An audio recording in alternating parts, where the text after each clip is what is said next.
저는 오늘 남편을 죽였다고 말했습니다. 30년을 맞고 살면서도 1일이는 한 번도 누르지 못했어요. 그날 밤 술에 취해 쓰러진 남편 앞에서 제 손가락이 멈췄습니다. 2시간이 지나고 119를 눌렀지만 이미 늦었습니다. 안녕하세요. 오늘의 이야기는 수십 년의 가정폭력 속에서 침묵해온 59세 아내가 한밤의 선택으로 살인자가 되어 법정에 서기까지에 관한 이야기입니다. 이야기 시작하기 전 구독과 좋아요 한 번씩 부탁드립니다. 전북 익산의 오래된 아파트 복도는 새벽까지 술 냄새가 스며들어 있었습니다. 59세의 미숙은 현관문을 열며 숨을 참았어요. 복도에 나와 있던 이웃집 할머니와 눈이 마주쳤죠. 할머니는 아무 말 없이 고개를 돌렸습니다. 미숙도 마찬가지였어요. 서로 아는 척하지 않는 게 이 아파트의 예의였으니까요. 집 안으로 들어서자 익숙한 냄새가 코를 찔렀습니다. 소주와 땀 그리고 오래된 화장실 냄새. 거실 한쪽에는 남편이 소파에 비스듬히 누워 있었어요. 텔레비전은 켜져 있었지만 소리는 나지 않았습니다. 미숙은 부엌으로 걸어가며 손등을 내려다봤어요. 어제 생긴 멍이 보라색으로 번져 있었죠. 왔어? 남편의 목소리가 들렸습니다. 술에 젖은 목소리였어요. 네, 미숙은 짧게 대답하고 부엌 싱크대 아래 수납장을 열었습니다. 세제통 뒤에 숨겨둔 진통제가 있었어요. 하나를 꺼내 물과 함께 삼켰죠. 손등에 멍이 욱신거렸습니다. 식탁 모서리에는 작은 금이가 있었어요. 2년 전 남편이 술병을 내리치며 생긴 자국이었죠. 미숙은 그 금을 손가락으로 쓸어내렸습니다. 매끄럽게 갈린 표면이 아니라 거칠고 날카로웠어요. 이 집에 있는 모든 것이 그랬습니다. 겉으로는 평범해 보이지만 자세히 들여다보면 어딘가 깨져 있었죠. 밥은? 금방 할게요. 미숙은 냉장고를 열었습니다. 어제 남은 된장찌개와 김치가 있었어요. 밥을 데우고 국을 끓이는 동안 거실에서는 남편이 일어나 화장실로 가는 소리가 들렸습니다. 비틀거리는 발소리, 벽에 부딪히는 소리, 그리고 문 닫는 소리. 결혼한 지 30년이었습니다. 미숙이 29살 때 맞선으로 만나 결혼했어요. 남편은 공무원이었고 성실해 보였죠. 시댁 식구들도 괜찮았습니다. 처음 2년은 평범했어요. 아이가 둘 태어났고 미숙은 집에서 아이들을 키웠습니다. 변화는 남편이 승진해서 밀렸을 때 시작됐어요. 술을 마시기 시작했고 집에 늦게 들어오기 시작했죠. 처음엔 그냥 스트레스라고 생각했습니다. 누구나 힘든 시기는 있으니까요. 하지만 술은 습관이 됐고 습관은 폭력이 됐습니다. 첫 번째는 밀침이었어요. 말다툼 끝에 남편이 미숙의 어깨를 밀었죠. 미숙은 벽에 부딪혔고 남편은 놀란 표정으로 사과했습니다. 미안해, 내가 정신이 없었어. 미숙은 괜찮다고 했어요. 실수라고 생각했죠. 하지만 두 번째, 세 번째가 왔습니다. 밀침은 때림이 됐고 때림은 일상이 됐어요. 조용히 좀 해. 남편의 한마디로 폭발이 시작됐습니다. 무엇이 그를 화나게 했는지 알 수 없을 때가 많았어요. 설거지 소리가 시끄럽다고, 음식이 짜다고, 아이들이 떠든다고. 이유는 항상 있었지만 진짜 이유는 따로 있었죠. 술이었습니다. 미숙은 참았어요. 아이들 때문이었습니다. 딸과 아들 둘 다 학교를 다니고 있었고 이혼은 생각할 수 없었죠. 시댁에서는 말했습니다. 집안일은 밖에 말하지 마. 창피한 줄 알아야지. 미숙은 입을 다물었어요. 동네 슈퍼에 갈 때도 병원에 갈 때도 아무에게도 말하지 않았습니다. 손등에 멍은 긴팔로 가렸고 얼굴의 상처는 화장으로 가렸어요. 밤이 깊어지면 미숙은 부엌 창문 너머로 다른 집들의 불빛을 바라봤습니다. 저 집들도 똑같을까? 아니면 나만 이럴까? 그런 생각을 하며 잠들었죠. 화장실에서 나온 남편이 식탁에 앉았습니다. 미숙은 밥과 국을 차려냈어요. 남편은 한 숟가락 뜨더니 얼굴을 찌푸렸습니다. 이게 뭐야, 맛이 없잖아. 죄송해요. 미숙은 고개를 숙였습니다. 남편은 숟가락을 내려놓고 소파로 돌아갔어요. 미숙은 혼자 식탁에 앉아 밥을 먹었습니다. 목구멍으로 넘어가지 않았지만 먹어야 했어요. 내일도 모레도 살아야 하니까요. 그날 밤 미숙은 잠들기 전에 달력을 봤습니다. 8월 17일. 빨간 동그라미가 쳐진 날이었어요. 남편이 술을 마시고 집에 늦게 들어온 날을 표시한 거였죠. 이번 달만 벌써 12번째였습니다. 미숙은 펜을 들어 오늘 날짜에도 동그라미를 쳤어요. 그리고 달력을 접어 서랍 깊숙이 넣었습니다. 아무도 모르는 미숙만의 기록이었죠. 미숙은 아침마다 거울 앞에 섰어요. 손등의 멍을 확인하고 얼굴의 상처를 확인했죠. 오늘은 괜찮았습니다. 긴팔 블라우스면 충분했어요. 딸 수진이 전화를 걸어왔습니다. 엄마, 이번 주말에 갈게요. 그래, 조심해서 와. 수진은 서울에서 직장을 다니고 있었어요. 결혼은 아직이었죠. 아들 민호는 군대에 있었습니다. 두 아이 모두 집을 떠나 있었어요. 미숙은 그게 다행이라고 생각했습니다. 아이들이 이 모습을 보지 않아도 되니까요. 하지만 아이들은 알고 있었습니다. 모른 척할 뿐이었죠. 어렸을 때부터 봐왔으니까요. 아빠가 술을 마시고 들어오는 날이면 방문을 잠그고 나오지 않던 기억. 엄마가 부엌에서 혼자 우는 소리를 들었던 밤들. 그 모든 걸 기억하면서도 아무도 말하지 않았습니다. 엄마, 아빠는? 응, 괜찮아. 요새 좀 바쁘셔. 거짓말이었어요. 남편은 퇴직한 지 3년이 됐습니다. 집에만 있었고 술만 마셨죠. 미숙은 전화를 끊고 마트에 갔습니다. 장을 보는 동안 동네 슈퍼 사장님과 마주쳤어요. 미숙 씨, 요새 어떠세요? 네, 잘 지내요. 사장님은 미숙의 손등을 흘끗 봤습니다. 긴팔로 가렸지만 소매 끝으로 멍이 살짝 보였어요. 사장님은 아무 말하지 않았습니다. 미숙도 마찬가지였죠. 집으로 돌아오니 남편이 소파에 누워 있었어요. 텔레비전을 보고 있었지만 눈은 반쯤 감겨 있었죠. 미숙은 조용히 장 본 걸 정리했습니다. 오늘 저녁은 뭐 먹어? 된장찌개 끓일게요. 또 된장찌개야? 맨날 똑같은 거만 해. 미숙은 대답하지 않았어요. 뭘 해도 똑같았으니까요. 남편은 불평했고 미숙은 참았습니다. 저녁을 준비하는 동안 남편은 냉장고에서 소주를 꺼냈어요. 미숙의 손이 멈췄습니다. 오늘은 안 드시면 안 될까요? 남편이 미숙을 쳐다봤습니다. 차가운 눈빛이었어요. 뭐? 내가 술 마시는 게 문제야? 아니에요, 그냥. 그냥 뭐? 내가 뭘 잘못했는데? 목소리가 높아졌습니다. 미숙은 고개를 숙였어요. 죄송해요. 남편은 소주병을 들고 거실로 돌아갔습니다. 미숙은 가슴이 두근거렸어요.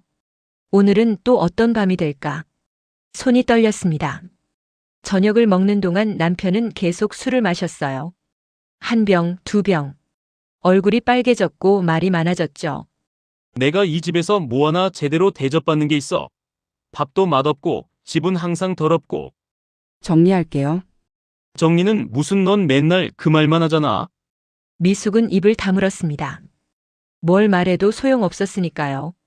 식사를 마치고 설거지를 하는 동안 남편은 소파에 누워 또 술을 마셨어요. 미숙은 부엌에서 남편의 뒷모습을 봤습니다. 저 사람과 30년을 살았구나. 그런 생각이 들었어요. 30년.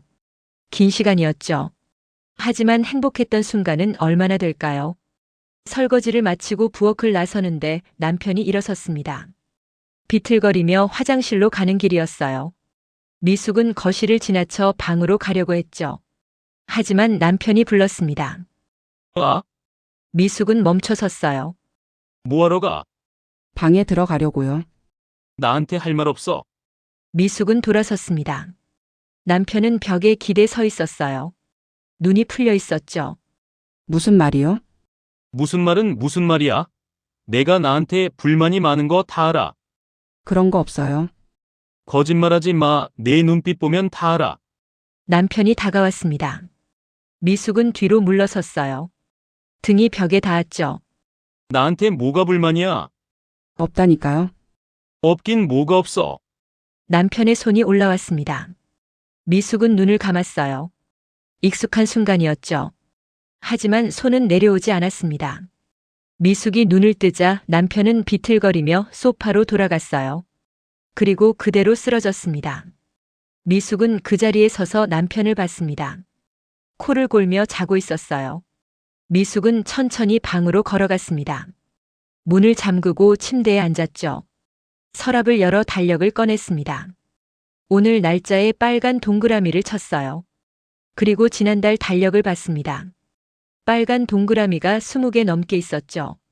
미숙은 펜을 들어 하나씩 지워나갔습니다. 동그라미 위에 검은 줄을 그었어요. 하나, 둘, 셋. 지워도 지워도 끝이 없었습니다. 8월의 마지막 밤은 후텁지근했습니다. 에어컨은 고장난 지 오래였고 선풍기만 돌아가고 있었어요. 미숙은 부엌에 서서 물을 마셨습니다. 목이 말랐어요. 아니, 목이 아니라 마음이 말랐죠. 거실에서는 남편이 술을 마시고 있었습니다. 오늘따라 양이 많았어요. 소주 3병을 비웠고 4번째 병을 따르고 있었죠. 미숙은 부엌 문틈으로 남편을 봤습니다. 얼굴이 벌겋게 달아올라 있었어요. 야, 물 좀 가져와. 미숙은 컵에 물을 따라 거실로 갔습니다. 남편에게 건넸죠. 남편은 물을 한 모금 마시더니 컵을 바닥에 내려놓았어요. 물이 조금 쏟아졌습니다. 뭐해? 아무것도 안 해요. 그럼 왜 거기 서 있어? 목이 싫게. 미숙은 부엌으로 돌아왔습니다. 가슴이 답답했어요. 숨이 막히는 것 같았죠. 창문을 열었지만 바람은 불지 않았습니다. 얼마나 시간이 지났을까요? 거실에서 쿵 하는 소리가 들렸습니다. 미숙은 문을 열고 나갔어요. 남편이 소파에서 미끄러져 바닥에 누워 있었습니다. 술에 완전히 취해 있었죠. 여보? 대답이 없었습니다. 미숙은 다가가 남편의 어깨를 흔들었어요. 여보 일어나요. 남편은 눈을 뜨지 않았습니다. 코만 골고 있었죠. 미숙은 남편을 일으켜 세우려고 했어요. 하지만 몸이 무거웠습니다. 혼자서는 어려웠죠. 여보 일어나야 해요. 미숙은 남편의 팔을 잡아당겼습니다. 남편이 조금 움직였어요. 하지만 다시 쓰러졌죠. 미숙은 한숨을 쉬었습니다.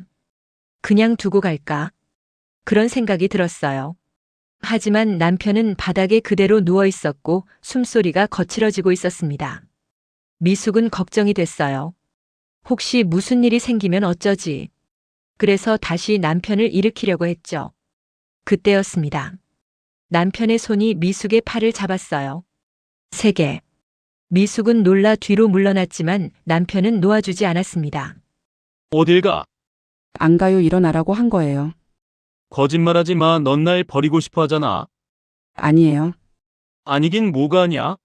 남편이 미숙의 팔을 더 세게 잡았습니다. 아팠어요. 미숙은 팔을 빼려고 했지만 남편은 놓아주지 않았죠. 놓아요. 미숙이 소리쳤습니다. 남편은 순간 힘을 풀었어요. 미숙은 팔을 빼내며 뒤로 물러섰습니다. 그리고 넘어졌죠. 엉덩이가 바닥에 부딪혔어요. 남편은 다시 쓰러졌습니다. 이번엔 완전히 의식을 잃은 것 같았어요. 미숙은 바닥에 앉아 남편을 봤습니다. 심장이 빠르게 뛰고 있었죠. 얼마나 그렇게 앉아 있었을까요? 미숙은 천천히 일어났습니다. 팔이 욱신거렸어요. 남편의 손자국이 빨갛게 남아 있었죠. 미숙은 방으로 들어가 문을 잠갔습니다. 그리고 침대에 앉았어요. 손이 떨렸습니다. 무릎도 떨렸죠. 온몸이 떨렸습니다. 시계를 봤어요. 새벽 2시였습니다. 미숙은 눈을 감았죠. 잠들고 싶었어요. 그냥 모든 게 꿈이었으면 좋겠다고 생각했습니다. 하지만 잠은 오지 않았어요. 3시가 됐습니다. 4시가 됐죠. 미숙은 일어나 문을 열었어요. 거실로 나갔습니다. 남편은 여전히 바닥에 누워 있었어요. 움직이지 않았죠. 여보? 대답이 없었습니다. 미숙은 남편에게 다가갔어요. 그리고 어깨를 흔들었습니다. 여보 일어나요. 남편은 반응하지 않았습니다. 미숙은 손을 남편의 코 아래에 갖다 댔어요. 숨이 느껴지지 않았습니다. 미숙의 손이 멈췄습니다. 다시 한번 확인했어요. 숨이 없었습니다. 심장도 뛰지 않았죠. 미숙은 뒤로 물러섰습니다. 다리에 힘이 풀렸어요. 바닥에 주저앉았습니다. 안 돼. 미숙은 떨리는 손으로 휴대폰을 집어들었습니다. 112를 눌러야 했어요. 하지만 손가락이 움직이지 않았죠. 그 대신 딸 수진의 번호를 눌렀습니다. 신호음이 길게 울렸어요. 한 번, 두 번, 세 번. 여보세요? 수진의 목소리가 들렸습니다. 잠에서 깬 목소리였어요. 수진아, 엄마. 왜요?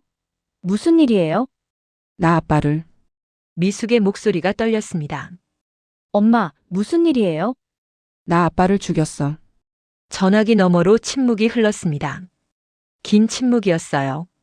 지금 뭐라고 하신 거예요? 아빠가 숨을 안 쉬어. 나 어떡해. 엄마, 지금 바로 119 불러요. 지금 당장. 수진의 목소리가 떨렸습니다. 미숙은 전화를 끊고 119를 눌렀어요. 신호음이 울렸고 곧 상담원이 받았습니다. 119입니다. 무슨 일이십니까? 우리 남편이 숨을 안 쉬어요. 주소가 어떻게 되십니까? 미숙은 주소를 말했습니다. 상담원은 차분한 목소리로 지시했어요. 지금 바로 심폐소생술을 시작하세요. 가슴 중앙을 강하게 누르세요. 미숙은 남편에게 다가갔습니다. 가슴 위에 손을 올렸어요. 그리고 눌렀습니다. 한 번, 두 번. 더 세게 누르세요. 미숙은 힘을 줘서 눌렀습니다. 하지만 남편은 반응하지 않았어요. 사이렌 소리가 들렸습니다. 가까워지고 있었죠. 미숙은 계속 가슴을 눌렀습니다. 손이 아팠어요. 팔이 저렸죠. 하지만 멈출 수 없었습니다. 현관문이 열렸습니다. 구급대원들이 들어왔어요. 미숙을 밀어내고 남편에게 다가갔죠. 언제부터 의식이 없으셨습니까? 모르겠어요. 새벽부터. 구급대원들은 남편을 들것에 옮겼습니다. 그리고 앰뷸런스로 향했어요. 미숙도 따라 나갔습니다. 앰뷸런스 안에서 구급대원은 계속 심폐소생술을 했어요. 하지만 남편은 깨어나지 않았습니다. 병원에 도착했습니다. 응급실로 들어갔어요. 의사들이 달려왔죠. 미숙은 복도에 홀로 남았습니다. 시간이 얼마나 지났을까요? 의사가 나왔어요. 표정이 굳어 있었죠. 유족분이십니까? 네, 유감입니다. 최선을 다했지만 미숙은 그 말을 끝까지 듣지 못했습니다. 다리가 풀렸어요. 바닥에 주저앉았죠. 남편이 죽었습니다. 전주지방법원의 복도는 차가웠습니다. 미숙은 나무 의자에 앉아 있었어요. 옆에는 국선 변호사가 앉아 있었죠. 긴장하지 마세요. 사실대로만 말하시면 됩니다. 미숙은 고개를 끄덕였습니다. 하지만 손은 계속 떨렸어요. 법정 문이 열렸습니다. 미숙은 들어갔어요. 방청석에는 사람들이 앉아 있었습니다. 딸 수진도 보였고 남편의 형도 보였어요. 시어머니는 오지 않았습니다. 오기 싫다고 했죠. 판사가 들어왔습니다. 모두 일어섰어요. 재판이 시작됐습니다. 피고인 일어서세요. 미숙은 일어섰습니다. 다리가 후들거렸어요. 피고인은 지난 8월 31일 새벽 주거지에서 배우자인고 김철수 씨를 사망에 이르게 한 혐의를 받고 있습니다. 이에 대해 어떻게 생각하십니까? 저는 죽일 의도는 없었습니다. 목소리가 떨렸습니다. 그럼 무슨 의도였습니까? 그게 그냥 그 순간에. 미숙은 말을 잇지 못했어요. 뭐라고 설명해야 할까요? 30년간의 폭력을, 참았던 밤들을, 숨죽이며 살았던 시간들을. 검사가 일어섰습니다. 피고인은 남편이 술에 취해 의식을 잃은 상태에서 적절한 조치를 취하지 않았습니다. 119 신고도 늦었고 심폐소생술도 제대로 하지 않았습니다. 이는 미필적 고의에 해당합니다. 아닙니다. 저는 전화했어요. 119에 전화했고 심폐소생술도 했어요. 하지만 너무 늦었습니다. 남편이 쓰러진 지 2시간이 넘어서 신고하셨죠. 저는 잠들어 있었어요. 몰랐어요. 정말 몰랐습니까? 아니면 모른 척 했습니까? 미숙은 대답하지 못했습니다. 검사의 말이 심장을 찔렀어요. 정말 몰랐을까요? 아니면 알고도 모른 척 했을까요? 국선 변호사가 일어섰습니다. 판사님, 피고인은 30년간 가정폭력에 시달렸습니다. 여기 진료 기록이 있습니다. 손목 골절, 늑골, 금, 그리고 수없이 많은 타박상의 기록이 있습니다. 서류가 제출됐습니다. 판사는 서류를 넘겨봤어요. 하지만 신고 이력은 없습니다. 한 번도 경찰에 신고하지 않았죠? 그건 제가 참았기 때문입니다. 미숙의 목소리가 떨렸습니다. 왜 참으셨습니까? 아이들 때문이었어요. 그리고 창피했어요. 이웃들이 알까봐, 시댁 식구들이 뭐라고 할까봐. 그렇다면 왜 이혼하지 않으셨습니까? 이혼은 생각할 수 없었어요. 제가 어떻게.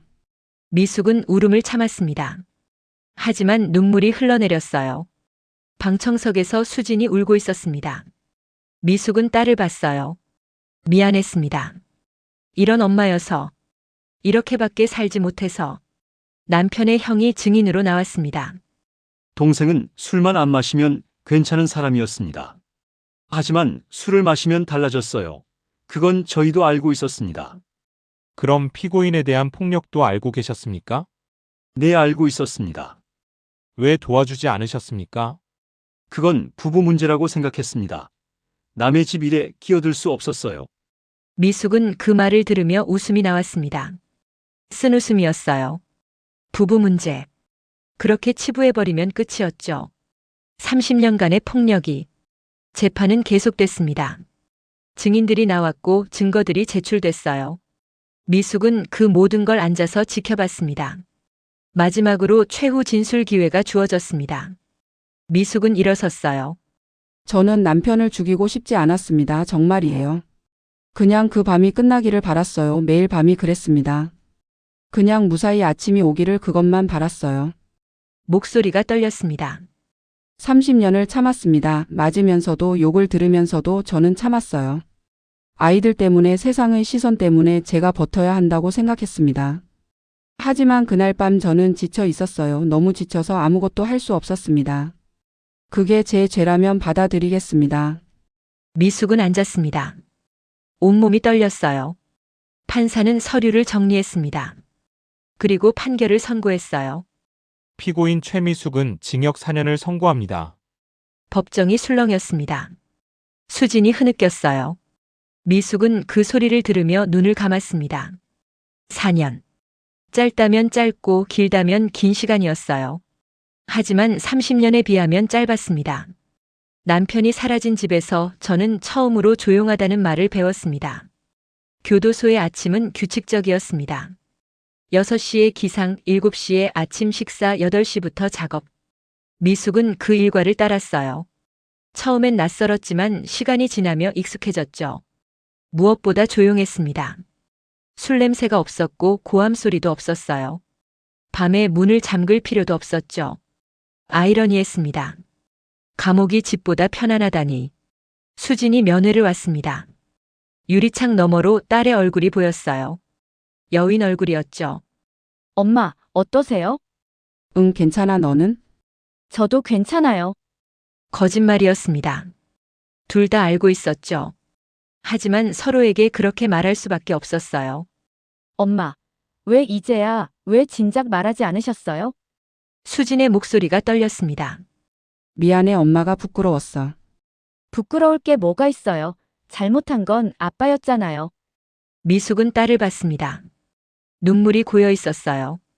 수진아, 엄마는 너한테 미안해. 좋은 엄마가 되지 못해서. 아니에요. 엄마는 최선을 다하신 거예요. 수진이 울었습니다. 미숙도 울었어요. 유리창 하나를 사이에 두고 모녀는 함께 울었습니다. 면회 시간이 끝났습니다. 수진은 일어섰어요. 다음에 또 올게요. 그래, 조심히 가. 수진이 돌아갔습니다. 미숙은 그 뒷모습을 바라봤어요. 딸이 문을 나설 때까지. 독방으로 돌아온 미숙은 침대에 앉았습니다. 창문 밖으로 하늘이 보였어요. 구름이 흘러가고 있었죠. 미숙은 그 구름을 바라봤습니다. 자유롭게 흘러가는 구름을. 교도소에서는 상담 프로그램이 있었습니다. 미숙도 참여했어요. 상담사는 부드러운 목소리로 물었습니다.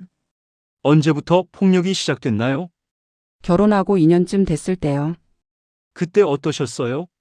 처음엔 제 잘못인 줄 알았어요. 제가 뭔가 잘못해서 남편이 화를 내는 거라고. 지금도 그렇게 생각하세요? 미숙은 고개를 저었습니다. 아니요, 이제는 알아요. 제 잘못이 아니었다는 걸. 그걸 깨닫는데 얼마나 걸렸나요? 수십 년이었습니다. 상담사는 고개를 끄덕였습니다. 늦지 않았어요. 깨달은 것만으로도 큰 용기예요. 미숙은 그 말을 곱씹었습니다. 용기. 자신에게 그런 게 있었을까요? 밤이 되면 미숙은 창밖을 봤습니다. 별이 보였어요. 집에서는 본 적 없는 별들이었죠. 미숙은 그 별을 세며 잠들었습니다. 꿈을 꿨습니다. 젊은 시절의 꿈이었어요. 남편을 만나기 전 28살의 미숙은 웃고 있었습니다. 친구들과 함께 자유롭게. 아침에 눈을 떴을 때 미숙은 울고 있었습니다. 그때로 돌아갈 수는 없었죠. 하지만 앞으로는 다를 수 있었습니다. 계절이 바뀌었습니다.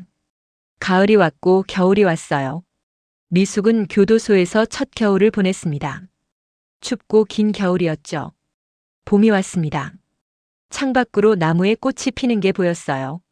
미숙은 그 꽃을 봤습니다. 예뻤어요. 오랜만에 보는 아름다운 것이었죠.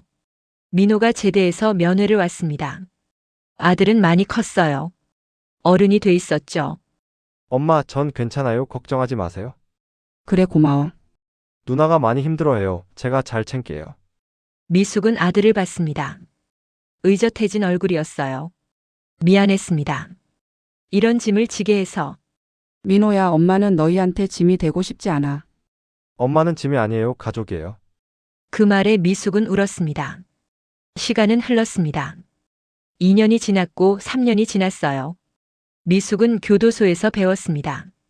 바느질을, 그림을, 그리고 자신을 용서하는 법을. 완전히 용서할 수는 없었습니다. 아마 평생 그럴 거예요. 하지만 조금씩, 아주 조금씩 마음이 가벼워졌습니다. 출소가 가까워졌습니다. 미숙은 앞으로의 삶을 생각했어요. 어디서 살까? 무얼 할까? 두렵기도 했지만 기대도 됐습니다. 마지막 면회에서 수진이 말했습니다. 엄마, 나올 때 제가 마중 나갈게요. 그래, 같이 살아요. 엄마 혼자 두지 않을게요. 수진아. 엄마도 이제 행복하셔야 해요. 앞으로는 웃으면서 사세요. 미숙은 딸의 손을 잡았습니다. 유리창 너머로. 닿을 수 없었지만 마음은 닿았어요. 출소하는 날 아침 미숙은 마지막으로 독방을 둘러봤습니다. 4년을 보낸 공간이었어요. 좁고 차가웠지만 여기서 미숙은 자신을 찾았습니다. 교도소 문을 나섰습니다. 햇빛이 눈부셨어요. 미숙은 눈을 가렸습니다. 그리고 천천히 눈을 떴죠. 수진이 서 있었습니다. 웃으며. 엄마, 미숙은 딸에게 걸어갔습니다. 그리고 안았어요. 오랜만에 느끼는 따뜻함이었죠. 이제 집에 가요. 그래, 둘은 함께 걸었습니다. 앞으로. 새로운 삶을 향해. 미숙은 알고 있었습니다. 앞으로도 쉽지 않을 거라는 걸. 상처는 남아있을 거고 후회도 따라다닐 거예요. 하지만 이제는 혼자가 아니었습니다. 그리고 무엇보다 이제는 조용했습니다. 폭력 없는 조용함. 두려움 없는 밤. 그것만으로도 충분했어요. 미숙은 하늘을 올려다봤습니다. 구름이 흘러가고 있었어요. 자유롭게. 이제 미숙도 자유로웠습니다. 오늘 이야기는 여기까지입니다. 다음 이야기를 듣고 싶으시다면 구독과 좋아요 부탁드리겠습니다. 들어주셔서 감사합니다.